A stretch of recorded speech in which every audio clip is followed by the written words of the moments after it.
Hello students. Today we are going to start with chapter 2 of Maths 1, that is matrices. Consider any numbers. Say you consider 4 numbers like this. In how many ways can you arrange these 4 numbers? You can arrange them like this. You can arrange them this way, or you can also arrange them this way, or you can arrange them in other ways also. Now each of these arrangements is known as a matrix. So matrices are nothing but arrangement of numbers into rows and columns. It can either be numbers or letters or special characters, etc. So matrices are nothing but arrangement, a rectangular arrangement of numbers, letters or characters into rows and columns. Here the matrix as such does not have any particular value. It is just an arrangement of numbers, letters or characters. The row number is known as m. M is the total number of rows in the matrix and n is the total number of columns in the matrix. So each matrix has mn elements, m into n elements which are there. For example, in the first arrangement, you have one row. Remember, horizontal means row and vertical means column. So thus there is one row and there are 4 columns.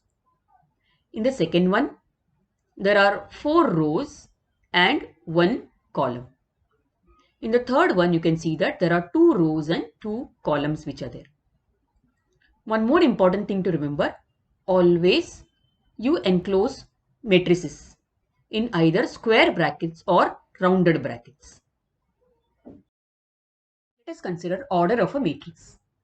Order of matrices is given by m by n, where m is the number of rows and n is the number of columns. For example, here there are 2 rows and 2 columns. Thus the order is 2 by 2. What is the order here? Just find out for yourself. Is it 2 by 3? Now what are the elements of a matrix? Remember, any matrix would be denoted by capital letter A, B, C, etc. So here A is a matrix enclosed by square brackets and it's a 3 by 3 matrix because it has 3 rows and 3 columns. Now any element of a matrix is denoted by small a, ij, where I is the row number and j is the column number. So the element of the ith row and jth column is a. Thus we can say a11 for example is 2 because 2 is the element in the first row and first column. A22 is 0 because 0 belongs to the second row and second column. Similarly, A31, the element of the third row, first column is 4. You can figure out the rest of the elements for yourself. So in general, we can say that A is equal to Aij m by n. Capital A is the name of the matrix. Small a denotes the element of the matrix. I and j denote the row number and column number, and m by n is the order of the matrix. Types of matrices. A row matrix. A row matrix is a matrix which has only one row. Now for example here, there are 3 columns in the matrix, but number of rows is just 1. So this is a row matrix. A column matrix, a matrix which has only one column is known as a column matrix like this. It can have as many rows as you want, but it will have only one column. For example here, there are 3 rows, but then only one column is present over here. Similarly, zero or null matrix. A matrix in which every element is 0 is known as a zero or null matrix. A square matrix, a matrix with the number of rows and columns equal is known as a square matrix. So, A given here is a square matrix because it has 2 rows and 2 columns. The number of rows is equal to the number of columns. Similarly, this example is also a square matrix where there are 3 rows and 3 columns. Learn something more about a square matrix. For example, A is a square matrix because it has 3 rows and 3 columns. Consider the element A11. A11 is 5. Similarly, A22 is 0, the element in the second row, second column. And A33, the element in the third row, third column is 9. These are the elements. Now these elements are known as diagonal elements of a matrix. Now suppose you try to say that these are the diagonal elements, then you would be wrong. This is not the correct way to represent the diagonal. The diagonal elements are the ones which are on the upper left corner up to the lower right corner of the matrix. Then consider this matrix again. This is the diagonal of the matrix. Now the elements which are above the diagonal form sort of a triangle. So these are known as upper triangular elements. Similarly, the elements which are below the diagonal form what are called as lower triangular elements. Now, just as a test, this is a matrix given. You guess in your mind which are the diagonal elements, which is the upper triangular element and which is the lower triangular element in this particular matrix. Going further, what is a diagonal matrix? A square matrix in which every non-diagonal element is 0 is called as a diagonal matrix. For example, this is a diagonal matrix. Here, as you can see, the diagonal elements may or may not be 0, but the non-diagonal elements are always going to be 0 for a diagonal matrix. This is again another example of a diagonal matrix. Remember, diagonal matrices are defined only for square matrices, not for the other types of matrices. Similarly, what is a scalar matrix? A diagonal matrix in which all the diagonal elements are same is called a scalar matrix. For example, this is a scalar matrix. Why is it a scalar matrix? Because the diagonal elements are all same. Again, the non-diagonal elements are 0. So, scalar matrix is also a diagonal matrix. Then, what is a unit or identity matrix? A scalar matrix in which the diagonal elements are 1 or unity is called a unit matrix, or it is also called as identity matrix. Now, this matrix is an important matrix for you to remember because we are going to deal with it in sums, etc. Now, the order of an identity matrix is denoted from its symbol itself. I3 means matrix of order 3, a square matrix of order 3, that means having 3 rows and 3 columns. Similarly, we can have I2, a matrix of order 2, which is an identity matrix because the diagonal elements are 1 and it's a 2 by 2 matrix.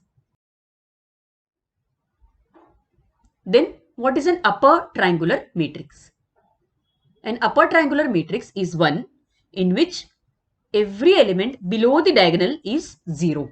Obviously, it's a square matrix in which every element below the diagonal is 0. Above the diagonal, it may or may not be 0, but always below the diagonal, you get all the elements as 0. Such a matrix is called as an upper triangular matrix. This is another example of an upper triangular matrix. We have also a lower triangular matrix in which every element above the diagonal is 0.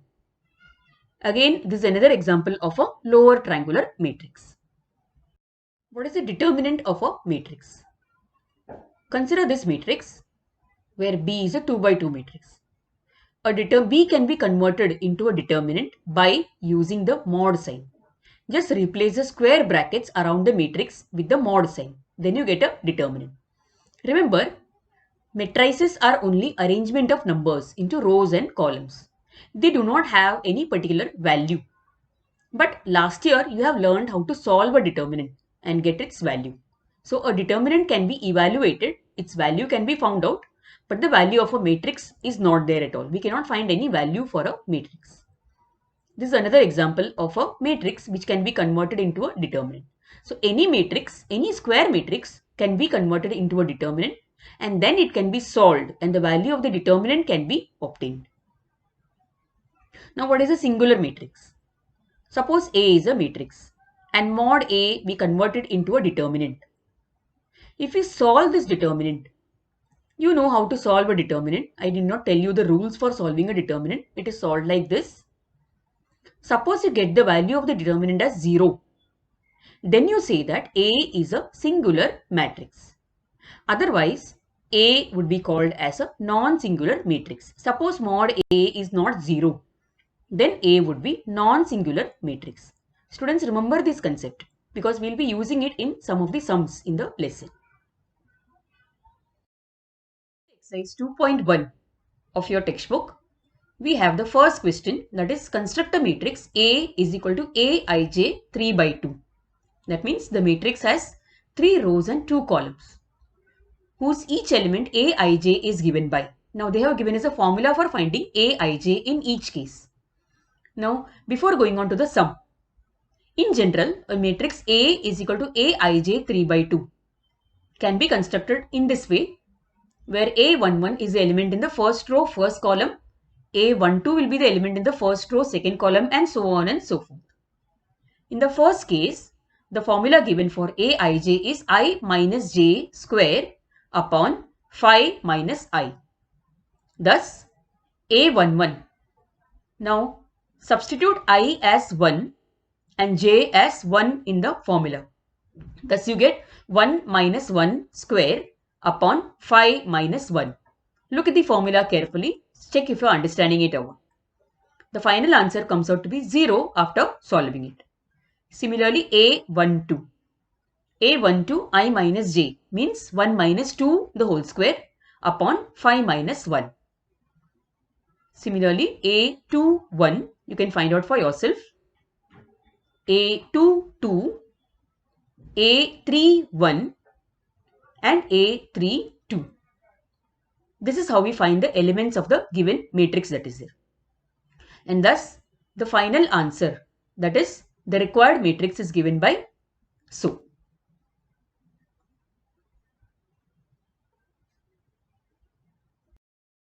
In the next sum, Aij is equal to I minus 3j. So in this case, A11 is equal to 1 minus 3 into 1. Remember, I and j, 1 and 1 in this case.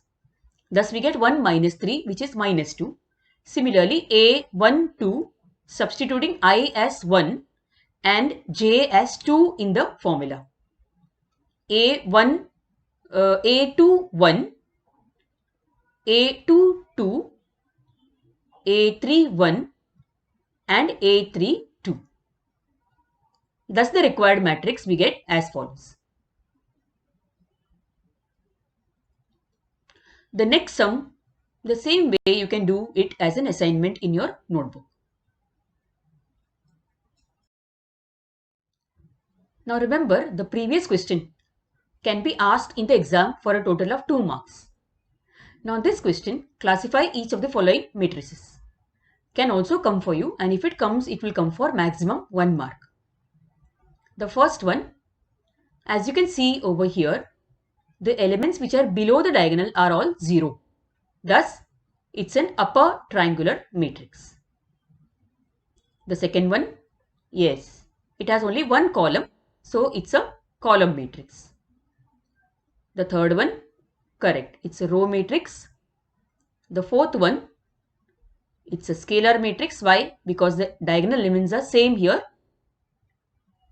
The next one, the elements above the diagonal are all 0, so it's a lower triangular matrix. And the next one, which is nothing but a diagonal matrix, because all the non-diagonal elements are 0 here. And the next one, yes, it's an identity matrix. You can guess the order of the matrix, whether it is I2 or I3. The next question, that is, which of the matrices are singular or non-singular? So here what are you going to do? You are going to convert the matrix into a determinant, solve it, and check whether the answer comes as 0. If it comes as 0, then the matrix is singular. If it does not come as 0, then you conclude that the matrix is non-singular. In the first sum, you get a matrix like this. You convert it into a determinant by putting the mod sign around it. And then, for solving it, you can do an easy step. Last year, you studied about operations on determinants, the row and the column operations. So thus you see that R1 can be changed into 2R1 minus R2. That is, you multiply R1 by 2 and subtract R2 from R1. Thus, the determinant changes into so. Now here you are observing that the first row and the third row both are identical. And thus the value of the determinant is 0. Last year we have already learned that if any two rows or any two columns of a determinant are identical, then the value of the determinant is 0, Without solving, we can just write the value. So this makes it easier to solve such a sum that is there. Now, your final conclusion is that the given matrix is singular because the value of the determinant of the matrix is 0. The next sum, again you convert the matrix into a determinant. You can solve it simply by this way, where you convert C3 into C3 minus C1. The third column is converted into C3 minus C1. 5 minus 5, which is 0. 100 minus 1, 99, and 105 minus 6, you get 99. Now what do you observe? You observe that the second and the third columns are identical. Thus, you get the value of the determinant as 0. And thus, you conclude that the given matrix is singular. The next sum, again you convert the determinant, the matrix into a determinant. Then you solve it in the usual way of how to solve a determinant here now. And when you solve it, you get the answer as 52, which is not equal to 0. Thus, your conclusion is that the matrix is non-singular in this case. The next sum can be done easily as an assignment in your notebook. Now, the fourth question is the most important, I would say, because each year at least one question they try to ask of this type. The question is, find K if the following matrices are singular. The first question, A is equal to the given matrix. It's a 2 by 2 matrix where one value is given as K. You have to find this unknown value. Now, what is the point to be noted here? That the matrix is singular, which means the determinant of the matrix is 0. Thus, you convert the matrix into a determinant. Here, mod A is 0 as given there because it is singular. Upon solving it then, by cross multiplying, you know how to solve a determinant. Upon solving it, you get the value of K as minus 6 upon 7. The next sum, a 3 by 3 matrix is given. Again, you can write A as the given matrix. Convert the matrix into a determinant by putting the mod sign around it and then solve it in the usual way. Again, the determinant is singular, the matrix is singular, and so the mod of it is 0, the determinant is 0, and upon solving it in the usual way, you get the value of K as 49 upon 8. Now remember, this value, I think, what is given in textbook is something different. This is the correct value of K. The next two sums you can do as an assignment, where in each case you have to find K. Again, even though it's a basic part of matrices, you have to keep on practicing it to become thorough in the concept. So until the next lecture, bye students.